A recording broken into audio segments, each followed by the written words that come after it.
This is a story of faith and compromise, of hope and disillusionment, of a God looked for but hidden.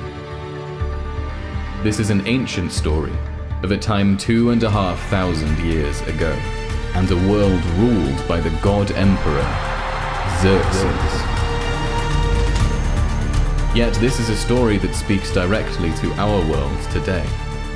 It's a story of a man called to follow the true God, yet defined by a false one, and of a woman struggling to reconcile two competing identities. This is their story. This is our story.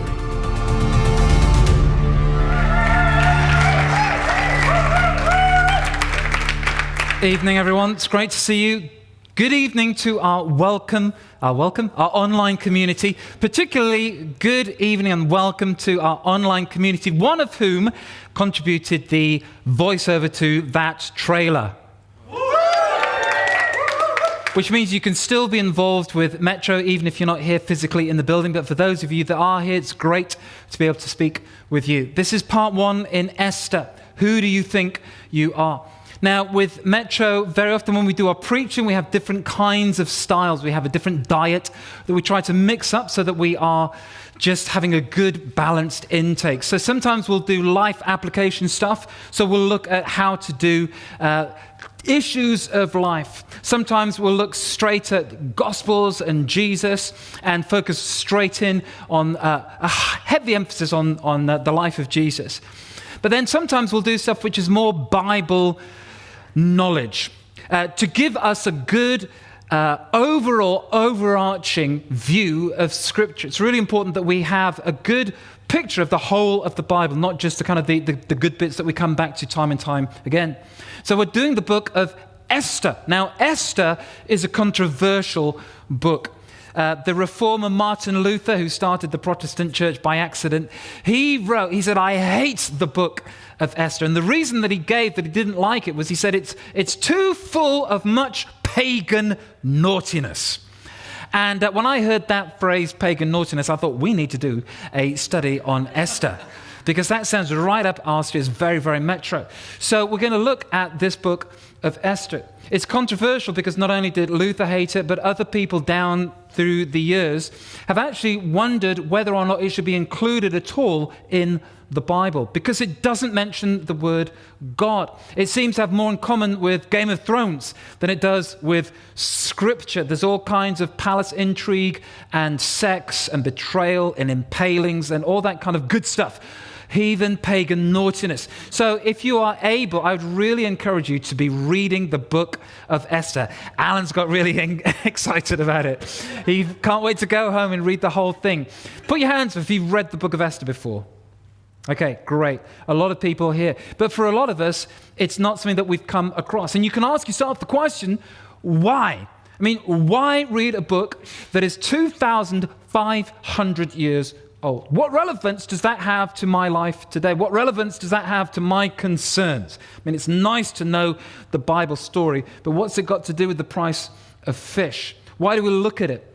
The reason we look at story, and just FYI, 43% of all Scripture is stories.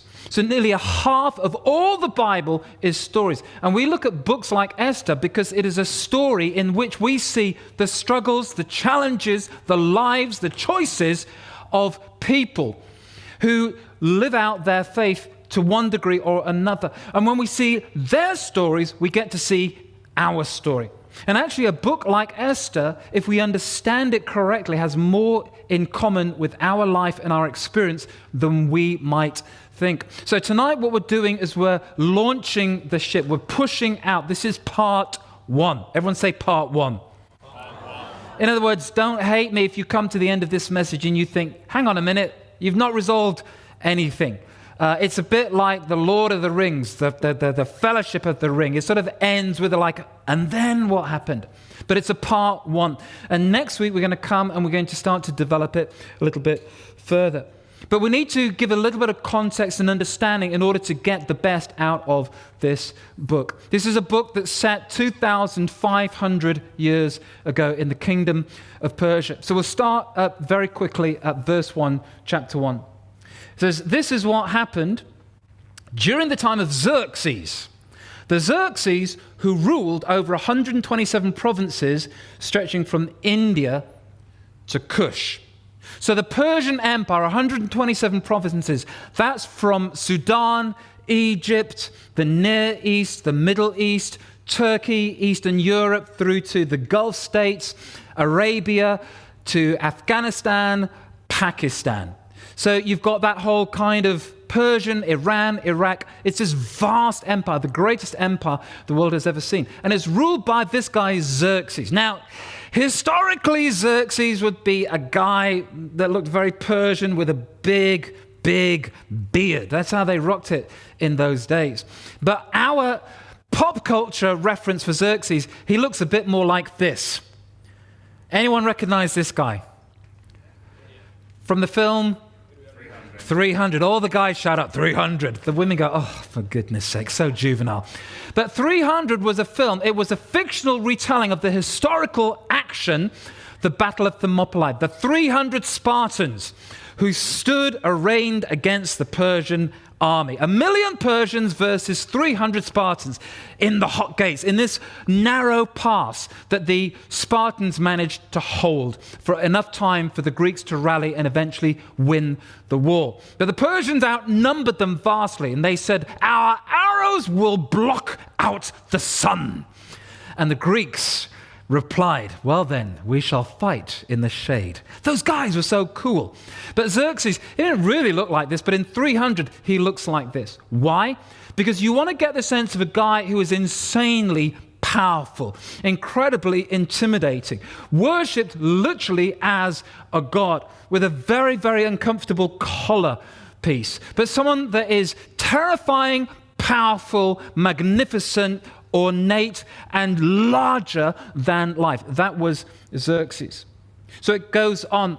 It says, at that time, King Xerxes reigned from his royal throne in the citadel of Susa. And in the 3rd year of his reign, he gave a banquet for all his nobles and officials. The military leaders of Persia and Media, the princes and the nobles of the provinces were present. For a full 180 days, he displayed the vast wealth of his kingdom. So this is like a 6-month festival, fair, expo of his great wealth and the splendor and glory of his majesty. When these days were over, the king gave a banquet lasting 7 days in the enclosed garden of the king's palace for all the people, from the least to the greatest, who were in the citadel of Susa. The citadel of Susa is really important. The garden had hangings of white and blue linen, fastened with cords of white linen and purple material to silver rings on marble pillars. There were couches of gold and silver. Couches, not coins, couches. Fantastically, fabulously wealthy, very uncomfortable, but you get the gist. It's a massive flex. Gold, silver, couches. On a mosaic pavement of porphyry, marble, mother of pearl, and other costly stones. Wine was served in goblets of gold, each one different from the other, and the royal wine was abundant, in keeping with the king's liberality. By the king's command, each guest was allowed to drink without restriction, for the king instructed all the wine stewards to serve each man what he wished. You have this opening of Esther, and it is mind-blowing. I mean, it is just spine-tingling. The wealth, the power, the fabulous opulence, the liberality of the king. And it's like Persia saying to the entire known world, look at how great we are. Look at how wonderful our life is. Look at what a great culture we've created. Look at what mighty things that we have done. And the Bible records this all, but then it goes one step further and says, yes, you have all this wealth, you have all this opulence, you have all this lavish extravagance, but not all is right. Not all is good with everybody. It then goes on. It says, Queen Vashti also gave a banquet for the women. So the men had one banquet, 7 days. The women had another, in the royal palace of King Xerxes. On the 7th day, when King Xerxes was in high spirits, in other words, a complete drunken buffoon, high spirits from wine, he commanded the 7 eunuchs who served him, Mehuman, Bizthar, Harbona, Bigthar, Abagthar, Zethar, and Carcass,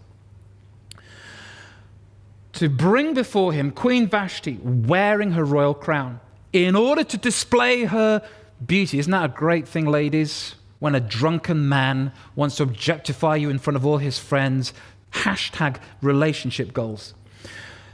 In order to display her beauty to the people and nobles, for she was lovely to look at.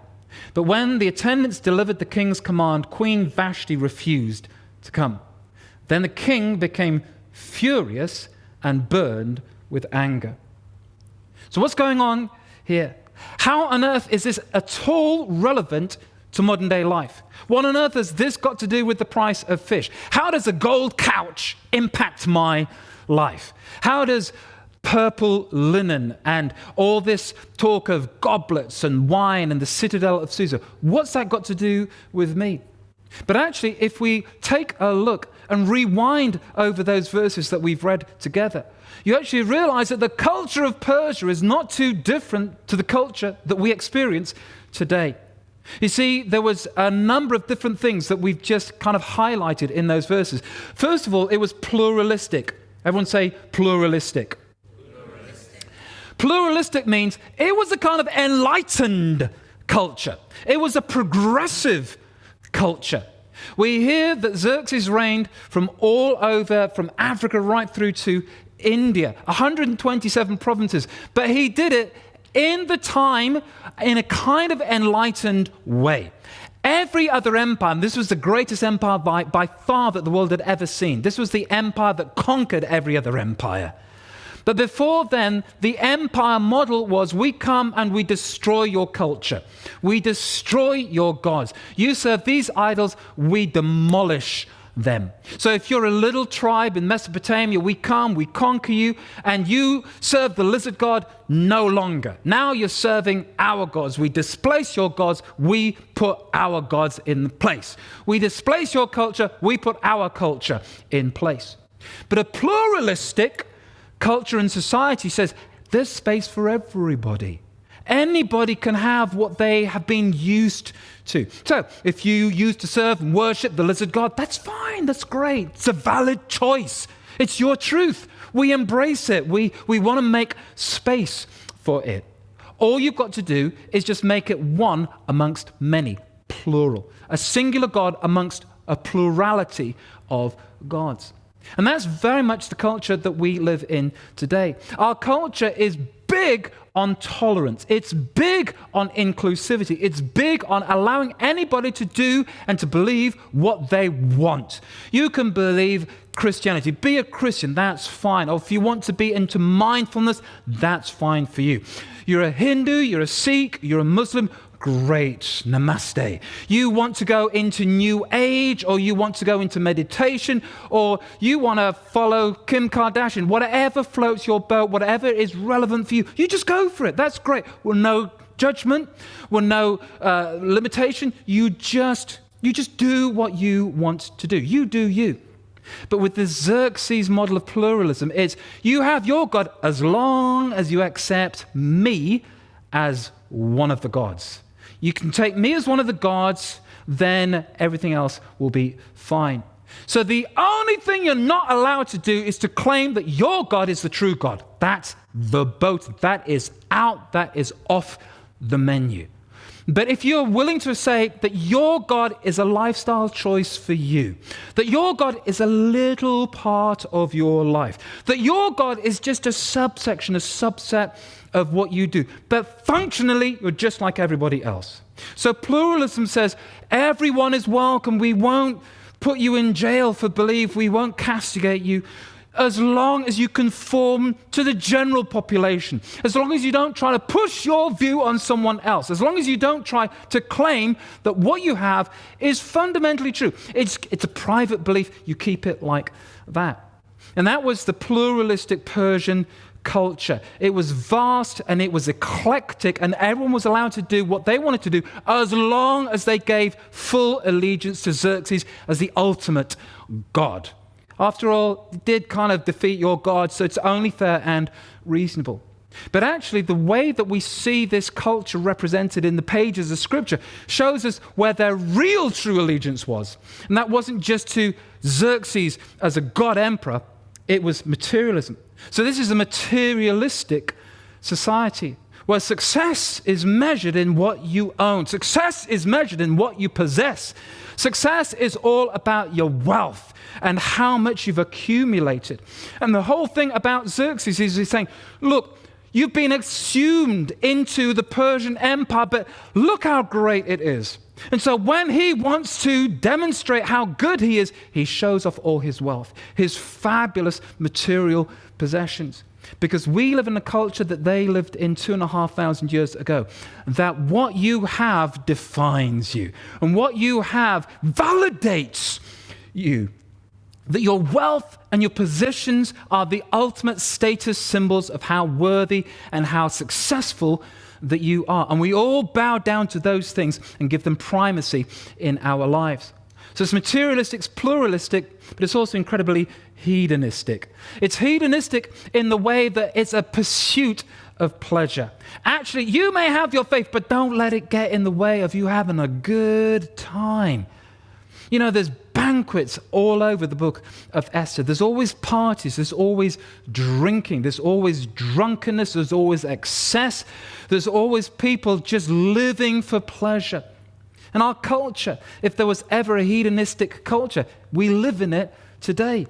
And it says, listen, pleasure is the thing that everybody should live for. Doesn't matter what kind of job you do, as long as you've got enough money, wealth, possessions, so that you can enjoy, indulge, satiate every appetite, every desire, every urge that you have. You've got to fill those appetites. We live for the weekend. We live for pleasure.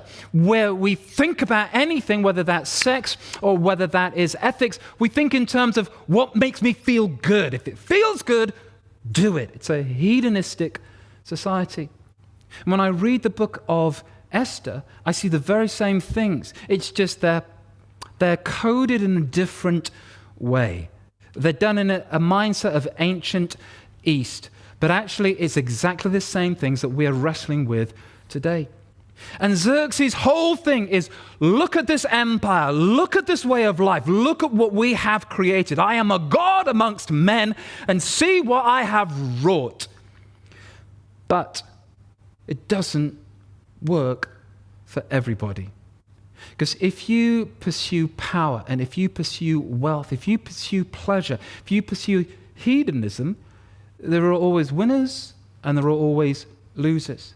And in this case, Vashti, although she's not a person of faith, she's not counted in with the people of God, she is someone who just feels like, I am fed up of this. Yes, I have the wealth. Yes, I have the position. Yes, I have all these advantages and I have all this incredible good life that I enjoy, and I've got my 7 eunuchs, and what girl wouldn't want to have 7 eunuchs? But something about this is just not working for me. You say, well, why did she not come when her husband just asked her to join the party? It's not unreasonable. You're throwing a party, you're married, you want your wife to come along. Hey, hon, say hi to all my friends and randomers that I brought into the citadel. What's wrong with that? Actually, it's a little bit creepy and it's a little bit dark, and it's completely the undertones in this.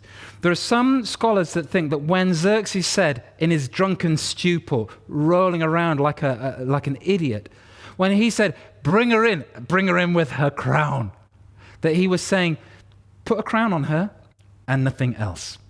It's all about women being objectified by men. It's literally this woman to be shown off, to be humiliated in front of a bunch of baying, drunken lads. And she says, I'm sick of it. I am fed up. I'm fed up of being an object on your arm. I'm fed up of carrying the title queen, but having none of the intimacy and the relationship that should go with such a thing. I'm just someone to be paraded. There's even the suggestion that there could be some kind of degrading sexual display that she's supposed to put on for these men. And she just says, look, you've got the power, you've got the hedonism, you've got the wealth, you've got this vast, incredible influence, but it's not working for me. And I'm not going to play this game anymore. I am out. And so what happens with Vashti is what happens very often in our own culture today. She's cancelled. She's banished. The advisors get together, they advise Xerxes, and they say, yeah, you can't put up with this because before you know it, women will be wanting rights and equality, and we can't have that. So get rid of her, make an example of her, strip her royal privileges from her, banish her, exile her, never see her again, make an example so that we nip this stuff in the bud. We've got to make it look that our society is still this wonderful utopia, even if it's more of a utopia for men than it is for the poor women that have to go along with it. And so that is the context of this book. Now we come across the people of God. And so we see this vast, sprawling empire that has taken over and dominated the world, led by this God emperor, this pluralistic, materialistic, hedonistic culture and society that looks enlightened and looks like everyone's winning, but even someone at the very heart of it says, I am not winning as much as you think I am. This stuff is not good for the soul. This stuff is toxic. It's corroding my self-worth, and I am out. So what do the people of God do? How do Christians, how do followers of God act in this kind of culture? Because it's our culture. And if we can see how they behave, we can get a bit of a sense of what we need to do as well. And this is where we meet the next character, Mordecai. It says this. Now there was in the citadel of Susa a Jew of the tribe of Benjamin named Mordecai, son of Jair, the son of Shimei, the son of Kish, who had been carried into exile from Jerusalem by Nebuchadnezzar, king of Babylon, among those taken captive with Jehoiakim, king of Judah. So we're introduced to this guy, Mordecai, and he's supposed to be the hero. All these Jewish listeners, ancient Jewish listeners, been hearing this story of the king, the great Xerxes. And now the people of God come in, and they're on the edge of their seat. Tell us about him. And then these words come to introduce this character, and it is anathema. It's like the worst thing you ever heard. It's like, what? What kind of a story is this? First thing it says is, in the citadel of Susa. Now, a citadel was a mini city within the city. It was like a fortress, a stronghold within the city walls. So even if you breach the city walls, you can't get into the citadel. And there's plenty of times in ancient history where an opposing army got through the city walls, but they couldn't break into the citadel. If you've seen Lord of the Rings, The Two Towers, Battle of Helm's Deep, they break, Alan's loving this, they break through the outer walls, but then they've got to do a whole other thing to break into the citadel, because the citadel is where they have their kind of fortress within a fortress. In other words, if you're in the citadel of Susa, you are looking to be at the very heart of empire, the heart of the godless empire that overcame the people of God. Instead of being opposed to it, and maybe you could live in the city, anyone that's in the citadel is someone that wants to be at the heart of political power and political operations. And for a Jew to be in the citadel of Susa is bad, bad news. It's like a betrayal of everything that you're supposed to be. You're compromised, you're flawed, you're sleeping with the enemy. But the second thing, even worse, his name, Mordecai. Now, Mordecai is a name taken, not like his father, his grandfather, his great-grandfather, good Hebrew names.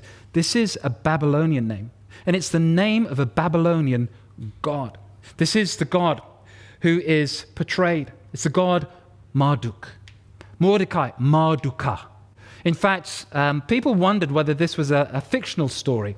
And then around about 100 years ago, in the 1920s, some archaeologists in Persepolis uncovered this carving, and it recorded the officials in the time of King Xerxes, particularly in the early part of his reign. Marduka came up. Marduk was the chief god of the Babylonians that were conquered by the Assyrians. And so Mordecai, it's almost like he's left his Jewish roots behind. He's now not even pretending to be a Jew. He's in the citadel, in with the political kind of core of the empire, and he's defined himself with a foreign god. It is shocking. It's like a pastor of a church naming their baby kid Satan. It just feels wrong. It feels like this is a betrayal of everything that we're supposed to be believing and following in. Now, I gave you a little portrayal of Xerxes just to help modernize it. This is my portrayal of Mordecai. It's Del Boy from Only Fools and Horses. In other words, someone that's a bit of a schemer, ducking and diving, someone that's trying to get, graft, move forward. Someone who is morally flexible, a lovable rogue. Someone who's always trying to get an angle, a scam, in order to make it big. An aspirational person that wants to move beyond where they started. That's Mordecai. And it has another person, and this is the person that the book is named after. Now, it moves on. It says, let's read the next bit. Mordecai had a cousin named Hadassah, whom he had brought up because she had neither father nor mother. This young woman, who was also known as Esther, had a lovely figure and was beautiful. Mordecai had taken her as his own daughter when her father and mother died. So this is the girl with two names.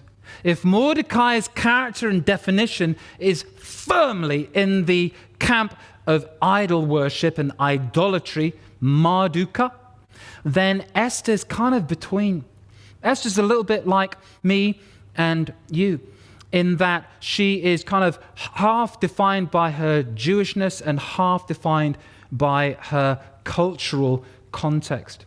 And so this name, Hadassah, and Esther. Esther means Ishtar. It's just another version of the word Ishtar.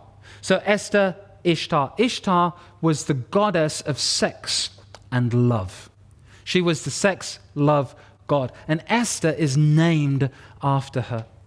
But also her name is Hadassah. And Hadassah means myrtle. But there's a play on words that means it's hidden. So when you hear the word Hadassah and you're an ancient Jew, it's like a kind of little pun. And you'd think, hidden. So on the one hand, she's got the character of someone who is modeled and defined by an Assyrian goddess, a sex goddess. Big surprise. In fact, I was going to put a picture of Ishtar on, but it was way too rude, not PG-13. But on the other hand, she's got this hidden identity. And the first thing is that she's hidden as a Jew because nobody knows that she is a Jew. She's got this Babylonian, Persian identity, this Assyrian identity. And yet at the same time, she's got this reality that she's Jewish.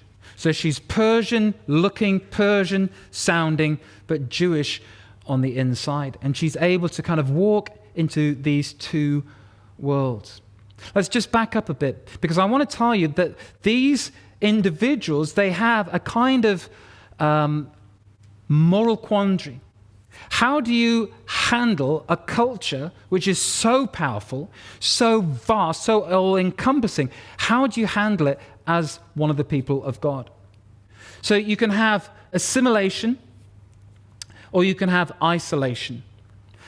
Isolation is what most Jews wanted. They wanted you to have a kind of sense that we're separate. We're God's people. We don't do what everyone else does. But Mordecai and Esther, they go down the route of assimilation. When I was growing up as a Christian, one of the issues that I had, this is going to sound a little bit crazy, but one of the issues that I had was I was so assimilated into my culture. I fit in so well. I was like Esther. I was a hidden believer. You didn't know that I was the Christian. You know, my friends, they use kind of crazy language. I swore like a sailor just to be part of the crowd. You'd never know from my language. You'd never know from the kinds of things that I did, the way that I lived my life. You'd never know I was the Christian. Apart from, I have a little bit of Jesus in my back pocket for Sundays and Wednesday evening when I do my midweek stuff. The rest of the time, just like everybody else. And I had this moment when I thought, actually, I've been assimilated. I need to be isolated. And I remember for me, and again, this is going to sound a little bit funny, but I remember I was way into music. I used to play in bands, and all my friends, we would just gather together and light joss sticks, and some of them would smoke some stuff, and we'd listen to music, and got really into some deep, heavy rock, Led Zeppelin, Black Sabbath, Iron Maiden, all the kind of great bands of the 80s, 90s. Everyone's looking at me blank. I feel like I just lost the room. But you're aware of thank you. That's good. I've got some peers. Thank the Lord. People who understand. Good old-fashioned Black Sabbath. And I can remember being so challenged and thinking, well, I've been assimilated. I need to isolate. In fact, I need to cut myself off from all of that stuff and just be a good Christian. And I remember going into my garage with a pile of records under my arm. Like I said, it was the 80s. And a hammer in the other hand. And then I came out from the garage with the hammer and a bunch of shards. And I just obliterated everything. And from that moment on, I'm only listening to Christian music. I only go to Christian holiday camps. I only hang out with Christians. I only read Christian books, listen to Christian worship. And all my life is Christian. Just drink milk from a Christian cow. Everything is all Christian. It's all just in that world, isolated. And that is the kind of the moral quandary. Because most of the Jews, they wouldn't go near the citadel of Susa. They were isolated. They wouldn't touch your banquet. Like Daniel, it's like, no, give me vegetables. I'm good. They're isolated. They're distinct. They are in their own little world, in their own frame. But Esther and Mordecai, they're completely assimilated. Now, this is what happens at the start of the book. We've had this thing with Xerxes where he's had this conflict with Vashti. And she just lets in the crack. You see, oh my goodness, it's not all great in this fairy tale kingdom of Persia. And so she gets off. Now, this is like 3 years later. It's after the Persian-Greek War. And you have a situation where Xerxes doesn't have his wife anymore. He doesn't have his queen anymore. And so a bunch of advisors say, do you know what you should do? And this will really cheer you up from losing the war to all those Greeks and their loincloths. He says, you should just put out that any young, beautiful virgin should be yours for the taking. And we'll gather them from all four corners of the empire, bring them to you. You can try them out one after the other. Each night, try a different one. And then when you find one that's particularly good, you can make her queen. You can use her as much as you like. And that's the call that goes out. And Mordecai with Esther, they get caught into that. So it goes on. When the king's order and edict had been proclaimed, many young women were brought to the citadel of Susa and put under the care of Hegai. Esther also was taken to the king's palace and entrusted to Hegai, who had charge of the harem. She pleased him and won his favor. Immediately, he provided her with her beauty treatments and special food. He assigned to her 7 female attendants selected from the king's palace and moved her and her attendants into the best place in the harem. And so what happens is that instead of Mordecai resisting like Daniel would resist, or Meshach, Shadrach, and Abednego, all people in exile, all good Jewish people, they resisted. Instead of him resisting, he hands over Esther. You know, they were looking for young, beautiful virgins. He could have easily just married her on the spot. She's his cousin.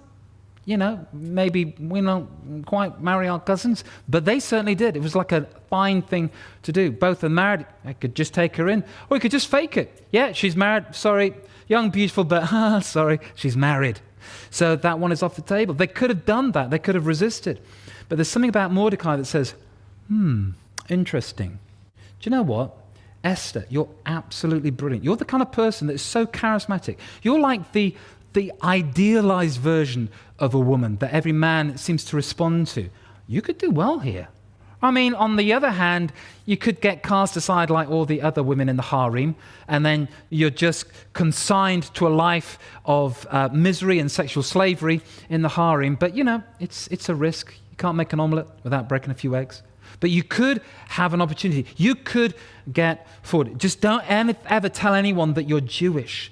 Just continue with this compromised, hidden lifestyle. And so he delivers her up. Esther had not revealed her identity and family background because Mordecai had forbidden her to do so. Every day he walked to and fro near the courtyard of the harem to find out how Esther was and what was happening to her. And then it goes on. When the turn came for Esther, the young woman Mordecai had adopted, the daughter of his uncle Abihail, to go to the king, she asked for nothing other than what Hegai, the king's eunuch, who was in charge of the harem, suggested. And Esther won the favor of everyone who saw her. She was taken to King Xerxes in the royal residence in the 10th month, the month of Tebeth, in the 7th year of his reign. Now the king was attracted to Esther more than to any of the other women, and she won his favor and approval more than any of the other virgins. So he set a royal crown on her head and made her queen instead of Vashti. And the king gave a great banquet, Esther's banquet, for all his nobles and officials. He proclaimed a holiday throughout the provinces and distributed gifts with royal liberality. So this is kind of the setup of our story. And next week, we're going to look. In fact, next week, we're going to find an alternative to assimilation or isolation. There's a third way. Next week, we're going to find out what changes these characters. But here is a little roundup before we bring this into land. First of all, these are the characters. You've got Xerxes, who's the god emperor. He represents a pluralistic, materialistic, hedonistic culture that has all the power, that holds all the cards, that defines how we're going to do life, demands allegiance, but there's a veneer of an enlightenment. And then we've got Mordecai, who's this chancer who is deeply compromised, deeply flawed, not above using his own cousin to try and push his own agenda into furthering his place in the court. And then you've got Esther, part of a harem now, but Esther has one really great ability. She can make men like her. She's just the kind of figure that men respond to. And it's not just her looks. There's something about her that makes her very, very easy to like. People are falling over themselves to please her and to be with her. And she's leveraging that power. So who's the hero of this story? Who's the one that you really want to be like? See, when we have Daniel, we have a character that we can think, dare to be a Daniel. He stands up against the culture. He forces his faith to the fore. He's able to stand on his own feet. But these guys, who do I identify with? But the fact of the matter is this. I believe that Esther is a book for us. Because I believe that Esther is so much more relevant to where most of us are at. I mean, be honest. How many of you feel like a Daniel right now? Strong, uncompromising, forthright, able to stare death in the face if that's what it takes to hold on to my faith. How many of us feel like that? Or how many of us feel like Esther and Mordecai? Like it's just so hard to keep your faith and integrity when the whole culture is against it. How many of us feel like Esther and Mordecai, that you've made compromises and that you have your identity in faith is a part of you, but it's a hidden part, because that's Esther's name. She's hidden. Her faith is hidden. Her belief is hidden. And her practice is all over the shop. This is a woman that sleeps her way to the top. Not necessarily because she has to, but because she's forced into this situation. But at no point does she say, no, you cannot buy my integrity. I stand firm. She says, oh, okay, if you want. Vashti says, I'm not playing this game. Esther says, yeah, sure, I'm in. I'll play. Tell me what the king likes. Okay, how can I get on him? How can I favor him sexually? How can I fulfill his desires? Make me the dream girl. She's like Katniss in the Hunger Games. And she's got the guys saying, okay, this is how you win. This is how you get favored. This is how you get people to like you. Let me pamper you. Let me create an outfit for you. Let me coach you. And she takes all of that and says, right, sure, I'm going to win these games. Vashti doesn't want it. Well, I'm in and I will do it. And she actually wins. But here's the thing, and we're going to pray with this. The character you do not see is the character who is hidden. When Esther's name means hidden, it's a play on words for hidden. It's not just her faith that's hidden, but it's God that's hidden. And God, who is hidden, whose name doesn't even appear in this book, is working behind the scenes. And next time we're going to see how God moves things just gently but surely so that these guys begin to reconnect with the faith that they had lost. Esther is a woman who's lost so much, a woman who's been abused, objectified, used, who's been put in an impossible situation. There's a woman that could have every right to say, where is God? I mean, we've been in this exile for 100 years. I've never even seen this country that's supposed to be a promised land. I don't have any relationship with God. Esther's the person that we identify with when we've lost faith. Esther's the person that we identify with when we can't find God. Esther's the person that we identify when we feel broken. We feel we've been put in difficult situations. We feel out of our depth. And Esther's the person that we identify with when we know that we've broken and we've compromised and we have crossed lines we never thought we would cross. And God says, yes, all of this is true, but I'm still able to use you. There are people in this room and you feel like, oh, I'm kind of disqualified from being used by God. And God says, no, I use and don't give up on people like this. I'm able to produce a pathway for you to find your true identity. Who do you think you are?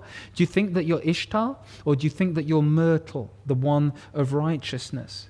I'm able to use you. In fact, Esther sees more people saved than Daniel ever does. You can argue that Esther's impact on the nation of Israel is profound. It's way greater. In fact, we're going to see later on how an entire revival and reformation, a whole festival, there's never a new festival. Esther institutes a brand new festival. She has a profound impact on faith that even Jewish people today are remarkably impacted by.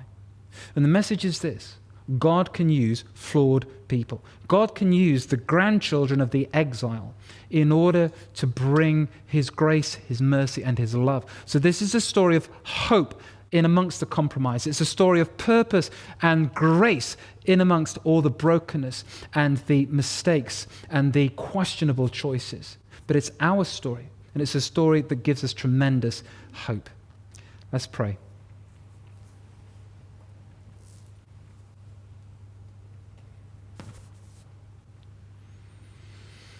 Father, I want to pray that you'd help us.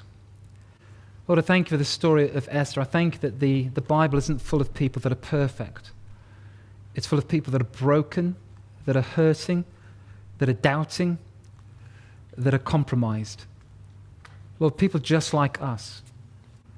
But I thank you that you're always working behind the scenes, that you have still plans for us. You have a purpose for us. You have a place for us. We can still impact history. We can change the world, even if we didn't have the very best start. And I want to pray for all of us, Lord. I want to pray particularly for those that feel like you're hidden from them. I want to pray for everyone struggling with their faith right now.